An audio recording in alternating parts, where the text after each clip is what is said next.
Welcome to the Science for the Public lecture series. Science for the Public is an organization committed to bringing science information and issues to the general public. Visit our website for our program listings and blog.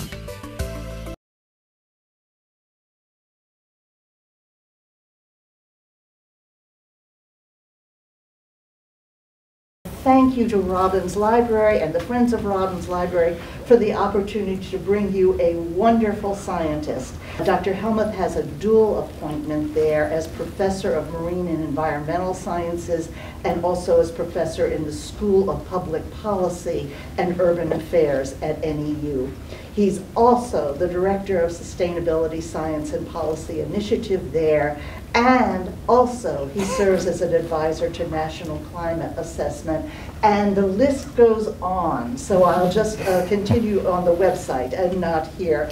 I'm going to skip so that we can get directly to the presentation. He's a world leader in research for seacoast environment, which is very critical for ocean life, for marine life. But in addition to his leadership in research, he's deeply involved in science education and outreach, and his lab is famous for bringing in students and teachers and really getting the community involved and opening up these opportunities for young people. His innovations in the use of technology have also expanded the science outreach to an international level, and he might describe some of those projects tonight. I didn't ask him, but maybe he will.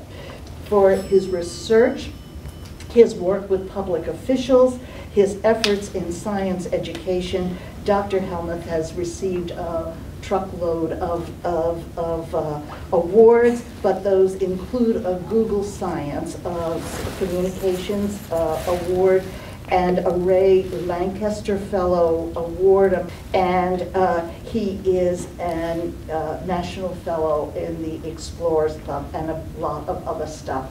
In any case, you are to be treated to a wonderful presentation by an outstanding science. It is a great honor to introduce Dr. Brian Hellmuth. Thanks. I don't know if I can live up to that. So I'm going to take you on kind of a trip through my brain tonight, which is a little scary. I'm not going to actually talk a lot about climate change. I'm going to talk about climate change impacts and how we communicate climate change, and a little bit about how that may have gotten us into the political mess we're in right now, and hopefully how that can get us out of it. So the first thing is, I didn't start off as a climate scientist. I mean, most of us didn't. I never grew up as a kid, loving to study weather and climate. Basically, I just started studying the ocean. I wanted to be a marine biologist because I wanted to scuba dive. And you'd see reefs like this, and time after time, it would turn into something like this, where corals would bleach. This happened first in 1998. I was working in Belize, working these absolutely beautiful reefs. You go down the next year, and it's death. And it gets really depressing to be a climate scientist. So where I've headed with this is rather than try to just catalog death and destruction, is to try to figure out how we view this as part of this kind of coupled human-natural system. So, I mean, there's really no untouched or very few untouched environments on Earth right now. I mean, we're finding PCBs in polar bear fat right now. I mean, really, we all live in this coupled human-natural system. And that's not necessarily a bad thing. I mean, what that means is a recognition that how we impact the natural environment comes back to us. I mean, everything we do to the natural environment affects things like ecosystem services, which then turn around and affect us. So we really can't study the natural environment, and certainly not climate change, without looking both at human systems and quote unquote natural systems, which means that you have to start getting into a lot of communications and psychology as well. So what I want to start off with is kind of this exploration of how we think of the world and how we view the world around us. So humans are really good at recognizing pattern. I mean, we can look at this, and I think we all see this as a version of the Mona Lisa, right? I've got young kids, and so I like the Rarity Lisa from My Little Pony the best. But there's something that cues us. I mean, there's something about the smile, the hands folded, maybe the color scheme. But but there's some combination that tells us that what we're looking at is some artist's rendition of the Mona Lisa, and it doesn't take us a long time to do that. And we really don't have to analyze this very deeply, and that's a really good thing. I mean, over evolutionary time, if you're being attacked by a predator, you don't want to be sitting there analyzing its call, trying to figure out if it's the eastern subspecies or the western subspecies of saber-toothed tiger that's about to jump on you. You want to see this pattern, you want to respond really fast. And so we have evolved to take in information really rapidly and then make decisions on it. And it's a type 1 response or system 1 response. We do the same thing when we look at nature. And so if you remember back to science classes you've had in even elementary school, the first thing you learn is we go out in nature and we recognize a pattern. We go out and we look for something that we need to explain. And then we kind of conceptualize it. So we may go look at a mountainside, for example, and see that one plant species is replacing another one as we hit a certain elevation, and that replaces another one. We can conceptualize that in something like a textbook to say, well, here we see this kind of zonation. And I work in intertidal systems, and we do the same thing. We see the difference between the high intertidal and the low intertidal, and this is what we see in the textbooks. And so this is how we do science. I mean, it's this combination of an inductive and inductive logic where we generate ideas based on patterns. We test those with hypotheses. If the hypotheses aren't rejected, we go back and we kind of redo the hypothesis. And it's this backwards and forwards between what we observe in nature and what we test, understanding mechanism in the lab. Where this runs into difficulty then is what if we're not talking about just objective reality? So I have to ask, how many people are seeing a panda bear there? All right, stare at it. How many people see it go away? Anybody see it? All right. So that's not a gift. I mean, this is a still image. It's just a visual trick. And I think most of you have seen this picture before as well. Either you're seeing a young woman where that's her nose, that's her chin, that's her ear, or this is an old woman where that is her nose, that's her eye, and that's her mouth and her chin. But again, it's the same objective information entering our brains, but our brains are processing it at very different levels. This happens to us a lot where we recognize it or not. So, if I were to show you this catch, this is in 2007, I mean, that looks pretty reasonable, right? I mean, if we went out and we spent a day fishing, we caught that. That might look reasonable until I put that in context. So this is a picture taken at exactly the same place in 1958. Now look at the whale cod. Look at the size of the catch compared to 2007. Something shifted, but our idea of what is normal has changed. And so this is the idea of shifting baselines, that what we consider normal often is driven very much by very recent conditions, even in the past couple of years. So we can do things like lining up photographs like this. I have to see if this is going to stay. All right. And we can track this over time. I mean, artwork and photographs have become very useful in understanding this idea of shifting baselines because what people see today, and especially young people see today, is fundamentally very different. Their idea of normal is very different. I take my daughter scuba diving on a coral reef today, and she sees this one little coral and is so excited about it because it's a coral, and I want to cry because I've seen these beautiful coral reefs 20 years ago when I first started diving. So our perception shifts. So the way we get around this then as scientists obviously is we generate data. I mean, we try to make this as objective as possible. We collapse it down into data. But even here, we end up having some subjectivity. So just compare these two and see if you notice a trend in this versus this. I mean, probably this one, all I've done here is just put in these quadrants. Now you can see kind of a clustering down here and a clustering up here. So maybe this suggests some sort of relationship between whatever X is and whatever Y is. So we then run statistics. That tells us whether there's any independent verification of this. And so this is something called the goodness of fit, the R squared, that says whatever the X is and whether the Y is a really good relationship. 97% of the variability is explained by this, right? Until I show you what the axes are. So this is a great website. It just has these databases of just random stuff that you can plot against each other. This is the number of fresh lemons imported to the USA from Mexico and the total US highway fatality risk. I would challenge anybody to come up with a really cogent explanation for why these are really linked. I mean, if anything, you have more lemons, you have more mixed drinks, you have more highway fatality risk, but it's negative. So, I mean, it's a spurious correlation, and we've heard this before. Correlation is not causation, so it's not necessarily cause and effect, right? Where this can get us into trouble then is this last one you say, okay, well that's common sense, right? I mean, we know that really there's no reason to expect a relationship between these things, so we can just go and use common sense.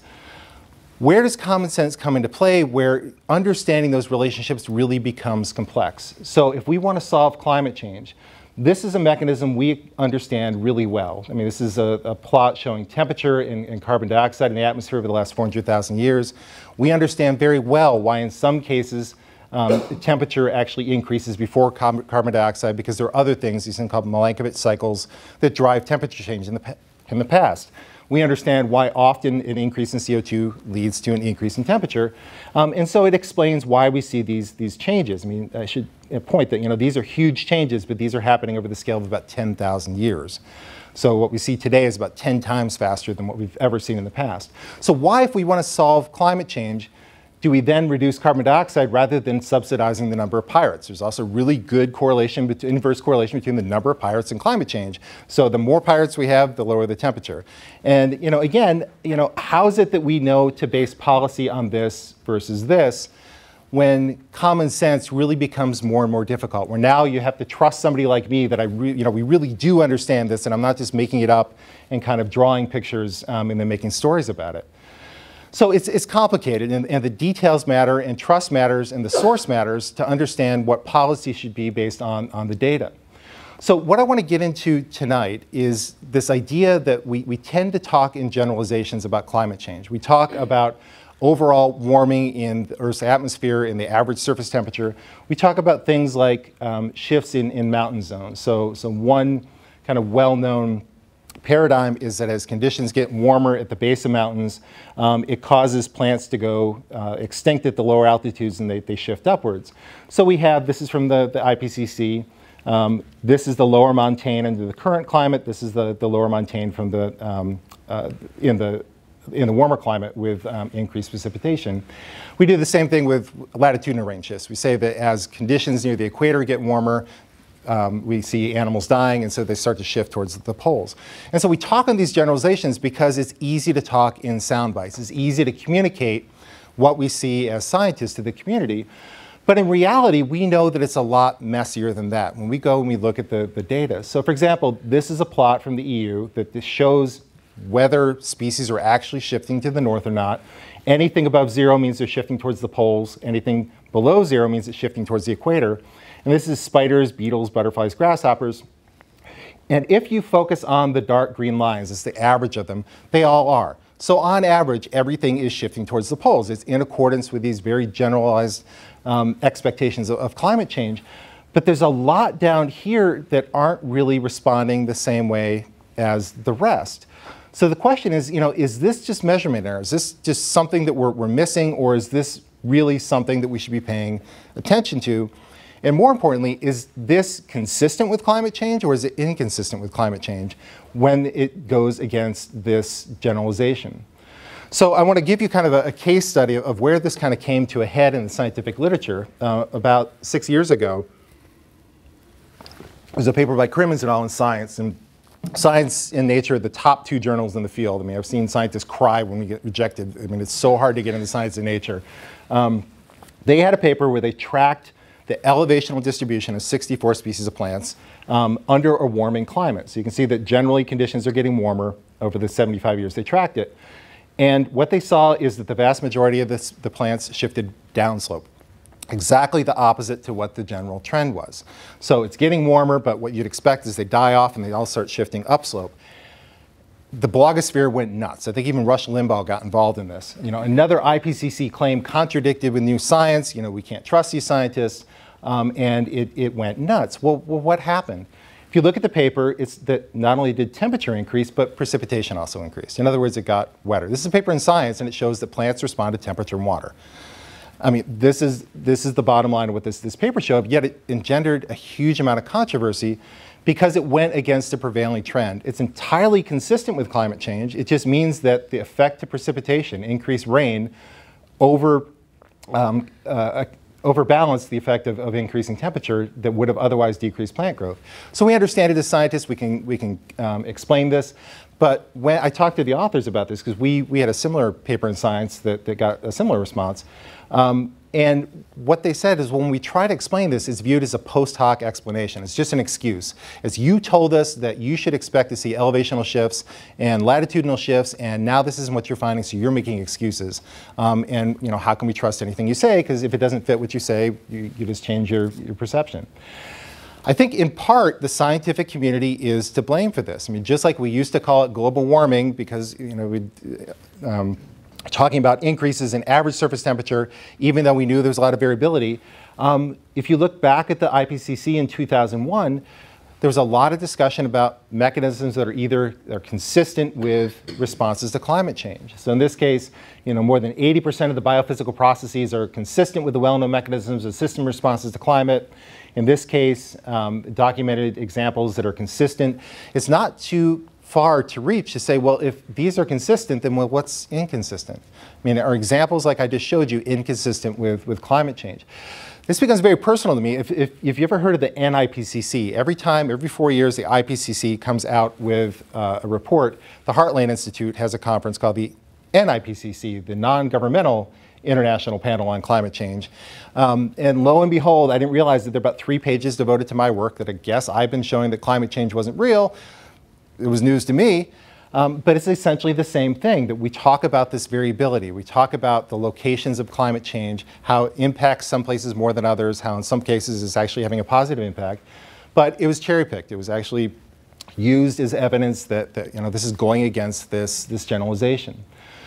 So really, when we talk about these differences, when we talk about the exceptions, if you would, to the general rule, are these really inconsistent with our understanding of climate change, with overall warming, or is it just that we're not being sophisticated enough in how we're presenting this, perhaps in an effort to communicate this in sound bites, things that are hard to argue against, things that you don't have to sit through an hour-long lecture to understand, but you can get in a 30-second sound bite.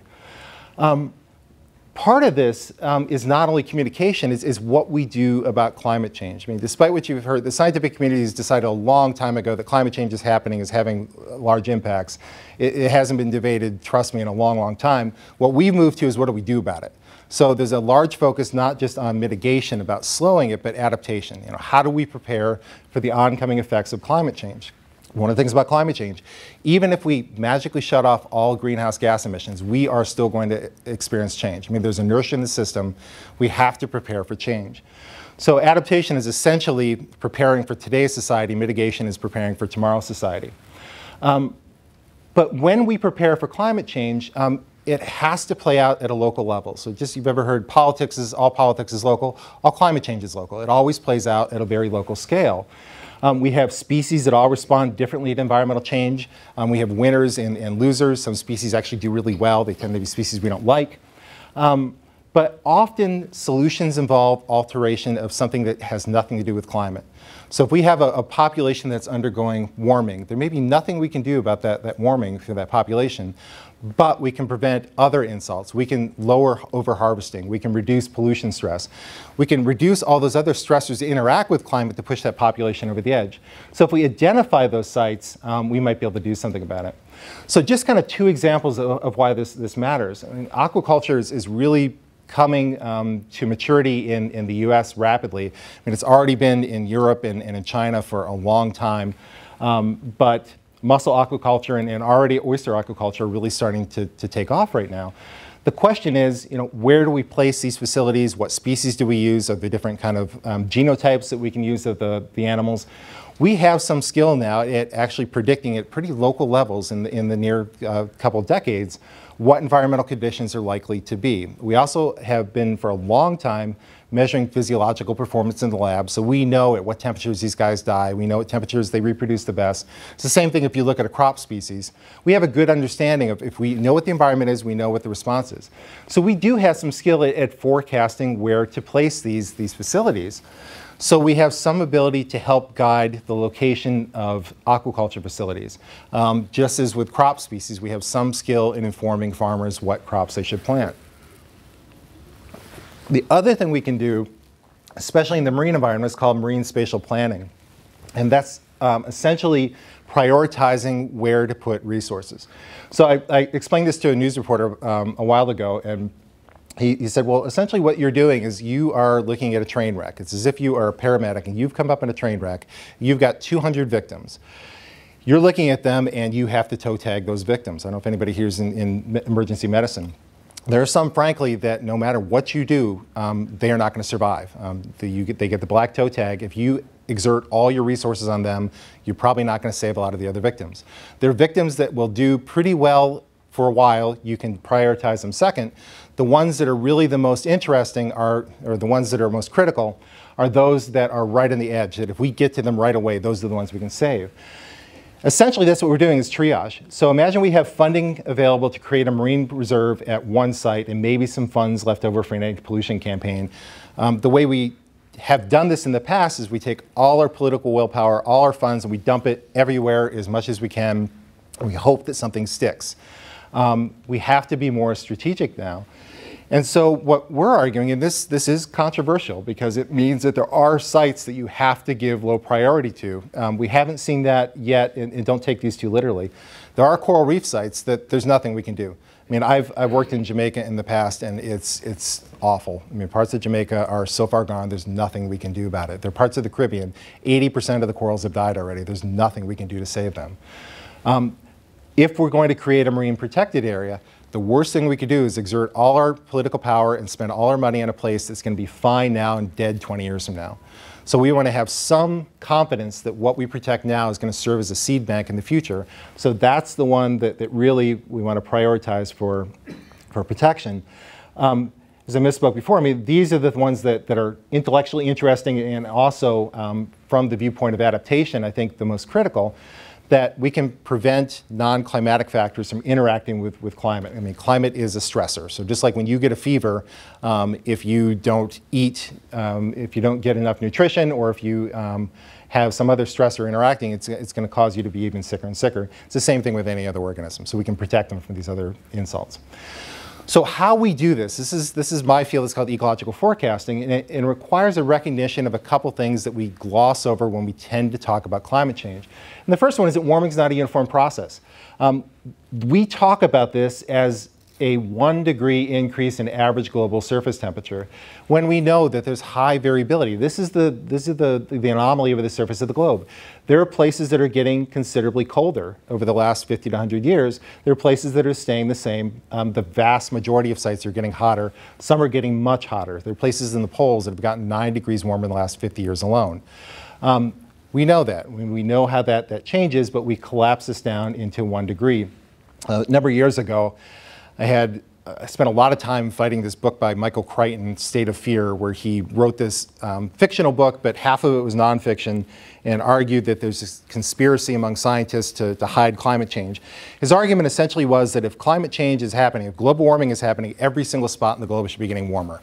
And therefore, if he could identify any spots that were not getting warmer, that means that climate change is gone. All right, think about that. That means Asheville, North Carolina is colder than Vancouver, British Columbia. That means that Canada is warmer than the United States.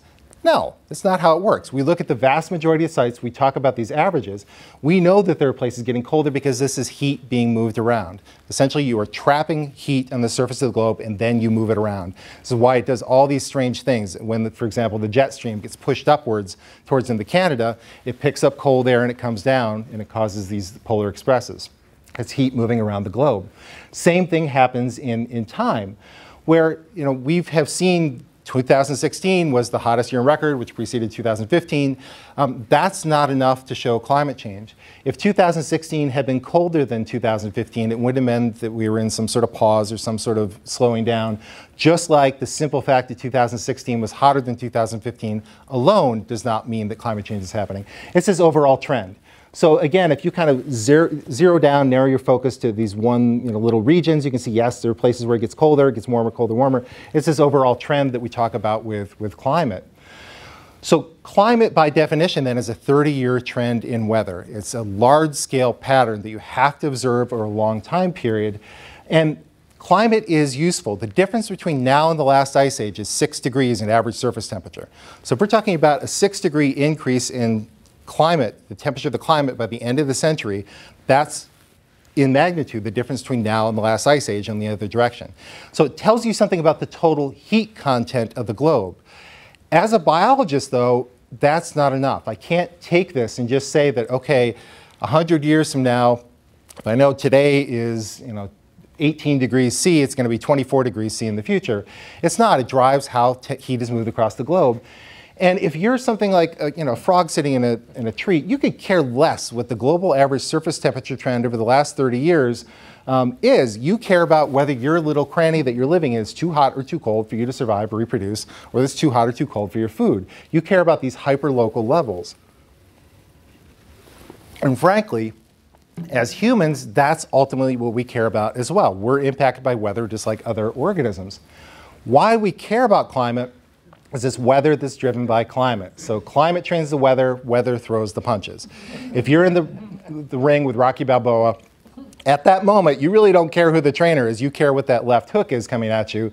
But at some point, you really care what the trainer is, because that's what drove the weather that's throwing the punches. So a local example here, I'm a big Red Sox fan, JBJ. This is who you fear when you're a pitcher, but John Farrell has something to do with this as well. So it's weather that matters, but it's climate that determines those weather patterns. As an example of that, those of you here in 2012, remember when lobsters got really cheap, we had this anomalously warm period that is now lasted. If you look at the blue line, that's the climatology. So that's the average temperature, what it normally is between 1982 and 2011. So that's the climate. The gray is the weather. That's the temperature, the water temperature in 2012. And you can see early in the season it started warming up until by the end of the summer it was 3 degrees warmer than the climatology. Gulf of Maine is warming faster than 99% of other large bodies of water on Earth right now. So as a result, lobsters molted earlier, they came to market size faster. The US fishery kicks in before the Canadian fishery because this, it warms up faster, and so they're able to get the pots in the water. There were so many lobsters in 2012 that by the time the Canadian fishers got their pots in the water, the market was already glutted. There were protests because a lot of the Canadian fishers went out of business. Price of lobsters went down because they were bringing in so many lobsters. And still today, I mean, the price of lobsters is rebounded now, but they're still bringing in huge amounts of lobsters. We know this. I mean, we understand this. We also know from controlled experiments that a little bit of temperature increase causes them to grow faster, a little bit more causes them to die. So the worry right now is we're seeing this boom, but a little bit more, they're going to go over the edge. But this is, this is ultimately consistent with climate. It is, any given storm or any given warming period, we can't necessarily attribute to climate, but just like we know that there are stronger hurricanes, the chances of things like this happening are much greater than they were before. I mean, certainly things like this have happened in the past. We've always had hurricanes, we've always had warm periods, but the chance of them happening, the incidence of them happening is what's changing. We're seeing much more of these.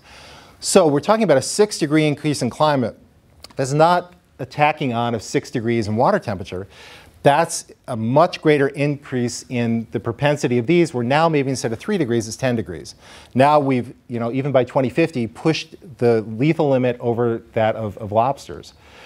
So that's what we really care about. That's what other organisms care about. The last thing I kind of want to walk you through is, how do we measure this, and how do we view it as a non-human organism?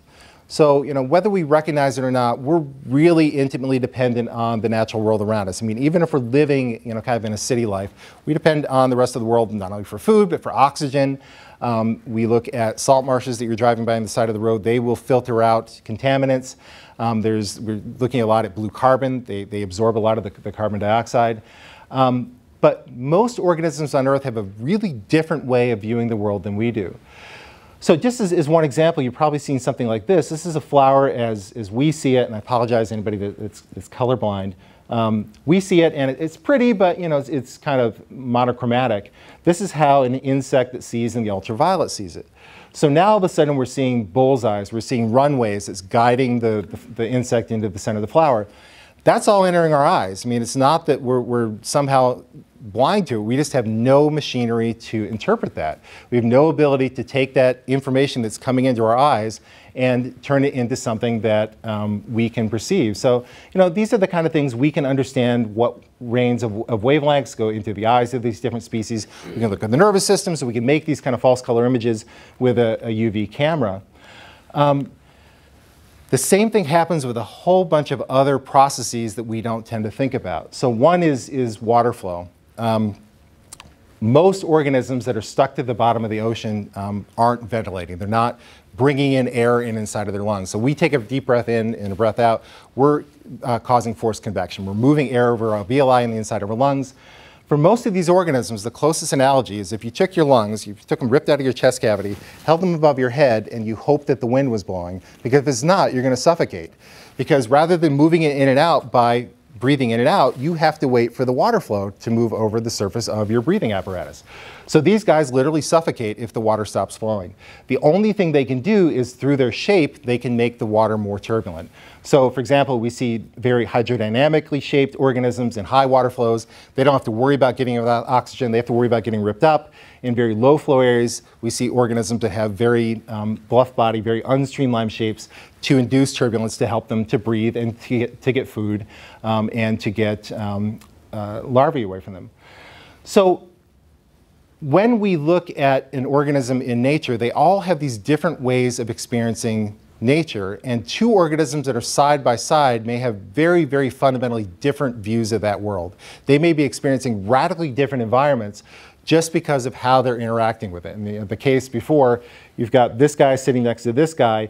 The oxygen in the water may be exactly the same, but this guy may be suffocating and this one may not, just because of how they're interacting with the environment.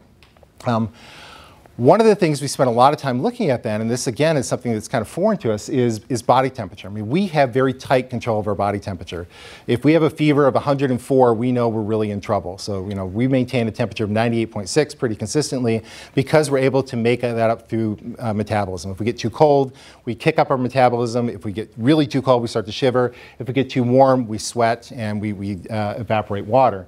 There are certainly other things that drive this. I mean, the wind chill factor is just this combined influence of convective cooling and air temperature, where it gives you the equivalent air temperature that it would be in still air temperature. When I moved to South Carolina, I learned this awful thing called the heat index, which basically tells you when sweat no longer works because the humidity is so high.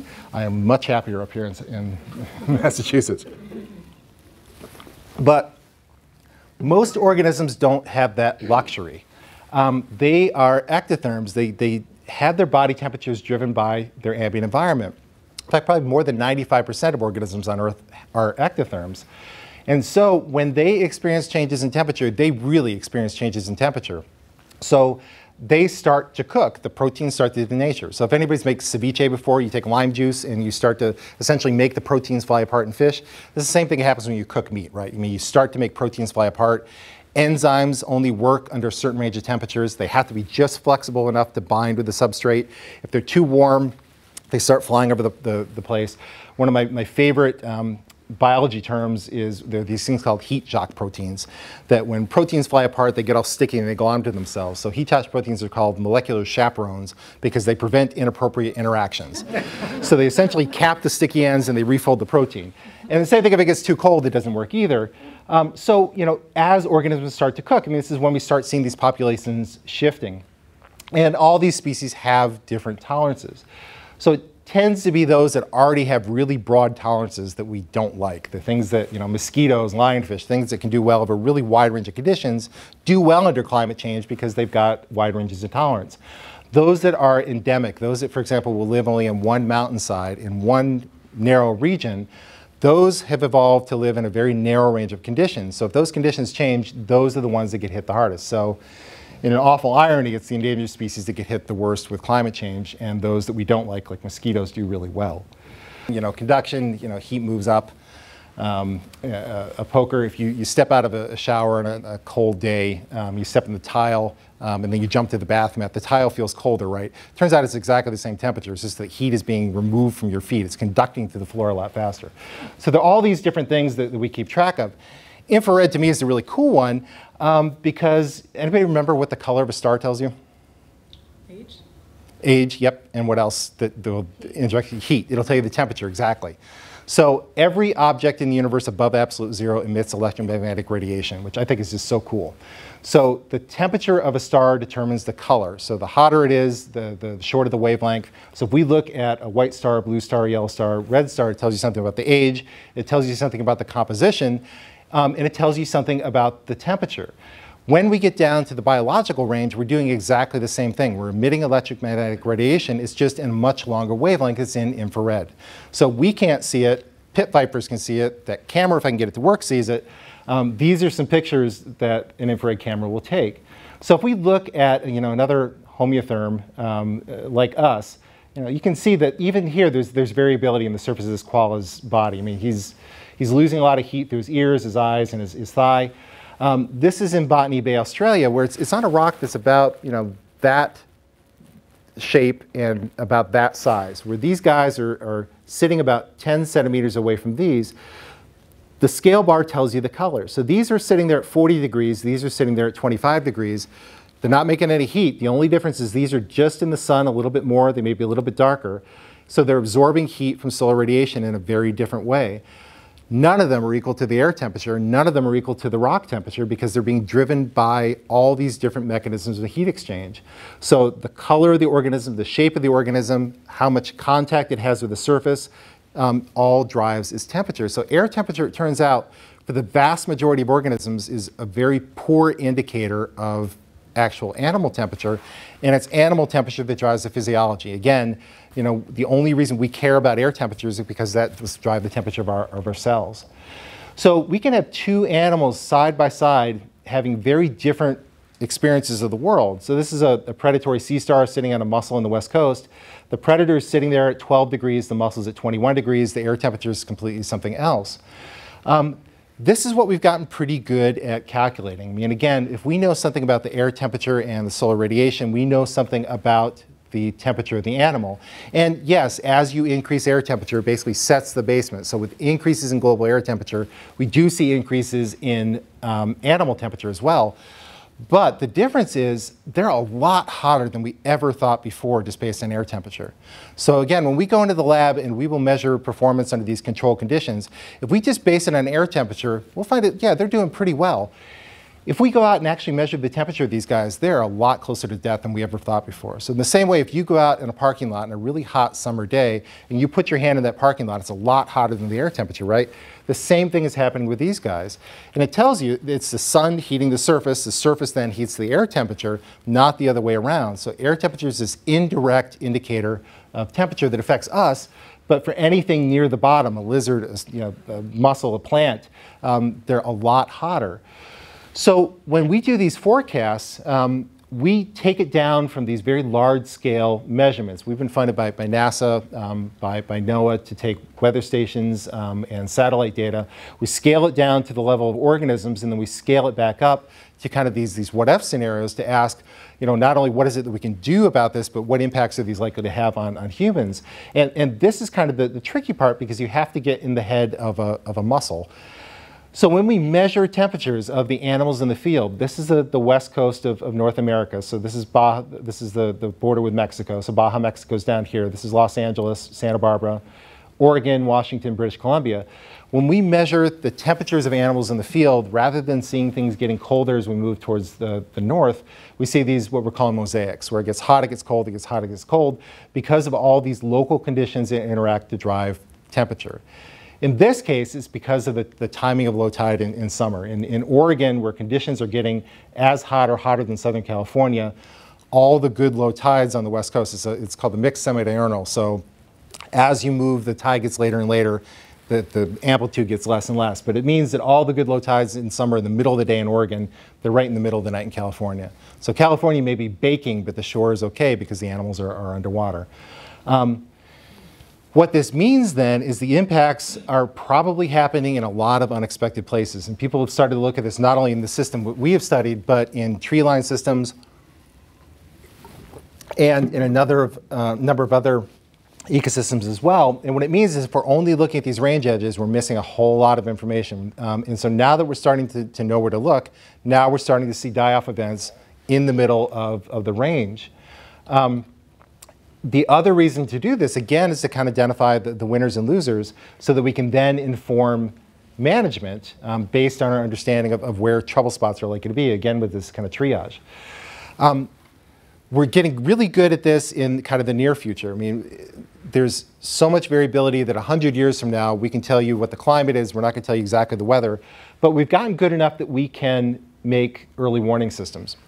We have weather forecasts for mussels. We can do weather forecasts for lobsters. So in the case I gave you before, I mean, we could have predicted that event with lobsters. I mean, we know enough about lobsters that we could have seen this coming. The limitation in this case is not science, it's policy. I mean, what if we had known it? What were we going to do about it? I mean, lobster fishers don't have access to a whole bunch of other gear that they're going to go out and switch targets. I mean, maybe we can come up with some flexible policy where we reduce the catch or we spread it out over time.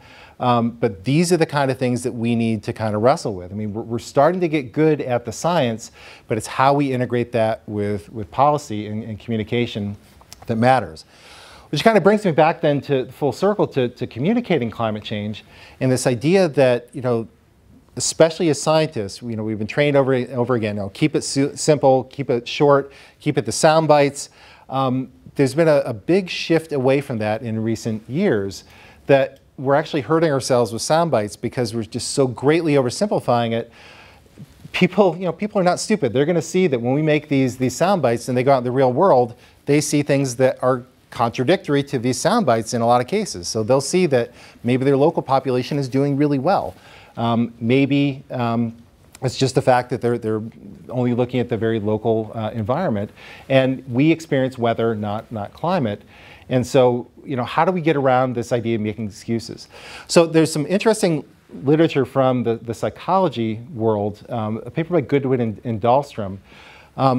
They studied weather forecasters, and what they found is that weather forecasters are among the most trusted members of the news media. I'd like to see this repeated today to see how it works. But the idea is that a weather forecaster gets out there every single day and makes herself vulnerable. I mean, she makes a prediction, and then you go out and you test it. And if, you know, she predicts that it's going to be beautiful and it rains, then, you know, bad on her. So weather forecasters develop audiences because they develop trust. But what they found is a lot of this is because it's making themselves vulnerable to being tested. It's not wisdom being handed down on high that this is the way it is, trust me, I'm a scientist, don't worry about the details. It's trying to actually get the information across, not so that everybody can go out and make their own weather forecast or make their own mussel forecast, but that they understand enough about the system to know that, yeah, you know, there is variability, but we understand enough about this to make some predictions. So, sorry, I guess they studied the forecast, and then Lasarowitz et al. These are the guys that did the Global Warming 6 Americas at the Yale Climate Project. They found a much higher level of trust by meteorologists. So if you think about it, when we talk about climate, we talk about a 6-degree increase, essentially that's giving the same weather forecast every day. I mean, if I give you a weather forecast that tomorrow's going to be average, day after tomorrow's going to be average, day after that's going to be average, on average, my skill would be about the same. My difference from average would be about the same, but how much trust would you have if I just told you every day's average? In contrast, if you make the prediction, and even if you're wrong, it actually shows that you have some understanding of the mechanism and that you are trying to convey that complexity. And so, you know, again, this is definitely controversial amongst scientists right now, but you know, this is kind of my view of it. So, you know, how we perceive our environment then is so dependent on our history. I mean, it's dependent on our interests, our childhood experiences, our culture, our politics. And so a lot of this comes down to how do we communicate science? And this isn't just as scientists, this is people like you who are interested in science. How do we communicate the view of the world to somebody with a fundamentally different view of the world? As Vaughn mentioned, I work all over the world. One of the places I work is in the Middle East. I work in Iraq, actually. And the first time I went there, I had this great talk and looked out there, and even though it was being translated, you know, absolutely nothing in the audience because the cultural references weren't there. I didn't have a handle on, you know, any kind of local culture. I've gotten better with that now.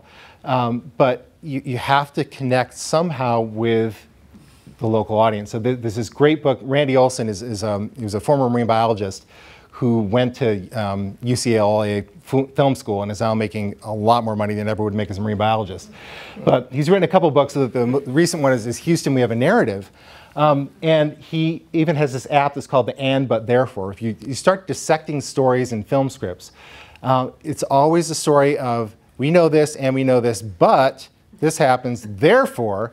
And he has this little app that you can put this together. But this shift towards narrative is really starting to take hold, where again, it's not communicating all the information there is in the world, it's communicating why you should care about it. I mean, why would you want to learn more, or why should you at least trust that somebody knows more? So just in the last couple minutes here, one of the things that, like Yvonne mentioned, that we work on is helping people to develop a sense of place, and especially young people. And in particular, what we want them to understand is how do you develop a sense of place that you can then communicate to people around the world, hopefully, therefore, gaining a sense of empathy for their sense of place. So we're never going to get kids from Arlington to go to southern Iraq, but we can virtually take them there in some of the virtual reality tours that we develop. So we've been spending a lot of time making virtual reality that is very content heavy, where we can take them underwater. We can take them to places like China or Israel where we work. And in a minute, I'll show you some of the live images of this. These are high resolution images that you can stand at a landscape level and zoom into the level of a barnacle. As Yvonne mentioned, it was 2011, Google flew 21 of us out to Mountain View and taught us how to use all the cool Google toys, and then gave us some money. They gave me money to get, which is essentially what they use for Google Street View. And so we've been going around the world and making these really, really high resolution images of sites that we can then put what we call these assets in. So we can put videos, we can put stories in them. We're linking to the Encyclopedia of Life at Harvard with their cards. And lately, what we've been doing then is having students co-create these so that they can communicate their sense of place to others. So this is a group called Beach Sisters. They're affiliated with Girls Inc. of Lynn. These train high school students to become mentors for middle school students. We bring them out for a couple weeks in the summer to the Marine Science Center. We essentially create this palette, this digital palette. We send them out into the field where they get muddy, and then they tell us what they want to do with those assets. So why this looks a little busy is this is created by them. And again, I'll show this to you in a minute. But they then use this to teach 7th grade students about their field experiences. They go out and they talk about what they've seen, what excited them. They have videos of themselves. Where we're moving with this now is we have a group in Israel and a group in Boston that we're getting to teach each other about their local environments. And then hopefully, if we can get this to happen, get a group in Ramallah, so we'll have Palestine, Israel, and the US all communicating with each other with this. So in a minute, if I have any time left, I'll show you some of these tours, but I do have to acknowledge all my students who are actually the ones who do all the work. But if you can just give me 1 second, I'll show you and if I can get it to work, I'll get the infrared camera too. So this is the Hamar Marsh. This is where the Garden of Eden story is supposed to have taken place. 90% of it's drained. Saddam Hussein drained 90% of it in retaliation for the Shia Muslims helping the U.S. Army. This is on the border with Iraq and Iran, so you can actually look over and see the Iran. South of Iraq, by the port. It is, yep. So this is where the Tigris and Euphrates joined. The form was called the Shatt al-Arab at Basra, and then this flows into the Persian Gulf. And so this is called Saiba, which is on the coast. So this is the Iran side. Yes, just to the west. That's no. So this is a bullet hole from the Iran-Iraq War. These are videos of mud skippers, which we took there. But it gives you some idea of what we do. I do want to show you the ones that are, two other kinds. We have ones that are these stills. The Oregon's one of my favorite ones. And it shows you how close in you can get to these things. So we have taken teachers out in the field, taught them to use the equipment. We take these images of them. They then go back in the classroom and then have their students do the same experiments in the lab. One of the things we're working on, I was in South Carolina for 12 years. We went to every field trip site in South Carolina and made these tours so teachers could go out pre and post field trip, and teachers who couldn't get their kids out on field trips could go and do virtual field trips. The last one I just want to show you, where a lot of this started is we did a project with Fabien Cousteau called Mission 31. One of the things we do is we live underwater. And so I've lived underwater for 10 days at a time. I've done it a couple times. This is Aquarius underwater habitat. So we live inside there for 10 days. 9 miles off the Florida Keys, and 60 feet below the waves. This looks cool here. You should see it in virtual reality. We also work in the Museum of Science to do on their planetarium as well. So these are the kind of things that we can do to try to communicate a sense of a place, and we're always looking for partners for new places to do this. We have hundreds of these things now, and I've got a couple of master's students that are testing how well they actually convey information and a sense of empathy as well.